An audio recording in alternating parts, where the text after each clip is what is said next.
আসসালামু আলাইকুম। Rabiul Hossain H&I council থেকে আপনাদেরকে শুভেচ্ছা ও স্বাগতম জানাচ্ছি। আপনারা অবগত আছেন আমরা স্টাডি অ্যাব্রড নিয়ে কাজ করি এবং ইউকে, অস্ট্রেলিয়া দুইটা ডেস্টিনেশনই আমরা স্টুডেন্টদেরকে গিয়ে হায়ার স্টাডি করার জন্য সাপোর্ট প্রোভাইড করি। ইদানিং অস্ট্রেলিয়ার ইনকোয়ারি প্রচুর, এর মধ্যে কিছু কিছু স্টুডেন্ট আমরা যদি মনে করি যে অস্ট্রেলিয়ার জন্য সুইটেবল না, তাকে আমরা ইউকে অ্যাপ্লাই করার জন্য অ্যাডভাইস করি। তখন স্টুডেন্টদের মধ্যে একটা কমন মিসআন্ডারস্ট্যান্ডিং আছে যে ইউকে ব্যাপারে, সেটা আমরা জানতে পারি।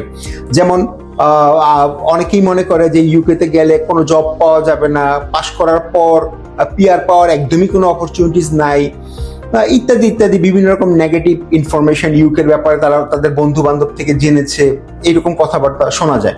কিন্তু এখানে একটা জিনিস বিবেচনা করার বিষয়, ইউকেতে যদি আপনি যান, আপনি কোন ইউনিভার্সিটিতে যাচ্ছেন, কি কোর্স করতে যাচ্ছেন, এইগুলো বিবেচনায় আপনি রেখেছেন কিনা, তারপরে আপনার কমেন্ট করা উচিত।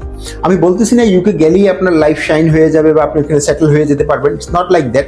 কিন্তু বাংলাদেশের প্রচুর স্টুডেন্ট যাচ্ছে টায়ার 2, টায়ার 3 লেভেলের ইউনিভার্সিটিতে। অনেক ইউনিভার্সিটি যাদের হয়তো আপনার র্যাঙ্কিং 600, 700, 800, 1000 এইরকম, তাদের হয়তো লন্ডনে একটা ছোট্ট স্যাটেলাইট ক্যাম্পাস আছে, আপনি সেই ক্যাম্পাসে যাচ্ছেন, তো এই ডিগ্রির ভ্যালু আপনি ওইভাবে পাওয়াটা খুবই টাফ। এর পাশাপাশি টায়ার 2 লেভেলেরও কিছু ইউনিভার্সিটি আছে যারা মধ্যম লেভেলের ইউনিভার্সিটি, হয়তো র্যাঙ্কিং 500, 600, 700, হয়তো তাদের মেইন ক্যাম্পাসেই যাচ্ছেন। কিন্তু এই ইউনিভার্সিটিগুলো তো মিড লেভেল ইউনিভার্সিটি। আপনি যদি টায়ার 1 লেভেলের ইউনিভার্সিটিতে যান, যারা খুবই রেপুটেড ইউকেতে, তাদের ডিগ্রিগুলোর ভ্যালুও খুব হাই, তাদের ক্যাম্পাস রিক্রুটমেন্ট হয়, তাদের যারা গ্রাজুয়েট তারা দেখা যায় যে স্টার্টিং স্যালারি, এগুলো যেগুলো আপনি গুগলে সার্চ করে দেখতে পারেন, স্টার্টিং স্যালারি তাদের দেখা যাচ্ছে 35,000, 40,000 পাউন্ডের মতো।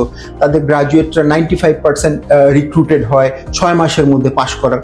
এইরকম একটা ইউনিভার্সিটিতে এইরকম একটা কোর্সে যদি যান এবং কোর্সটা চুজ করার আগে যদি আপনি দেখেন যে ইউকেতে কোন অকুপেশন শর্টেজটা বেশি, সেই রকম পড়াশোনা যদি আপনি করেন, তাহলে কেন আপনি পারবেন না আপনি ওই পিআর এর রুটে যেতে? এটা ডেফিনেটলি সম্ভব। কারণ পিআর রুটে যাওয়ার জন্য স্পন্সর জব যেটা দরকার, সেখানে যে হাই স্যালারিটা পাওয়া দরকার, সেটা পাওয়ার যোগ্যতা অর্জন করতে হলে আপনাকে টায়ার 1 ইউনিভার্সিটির প্রপার কোর্সে যেতে হবে। এইগুলো মেনটেন করে যদি আপনি পড়াশোনা করেন, অ্যাডমিশন নেন, তাহলে ডেফিনেটলি পরবর্তীতে হতাশ হওয়ার কোনো কারণ থাকবে বলে আমি মনে করি না।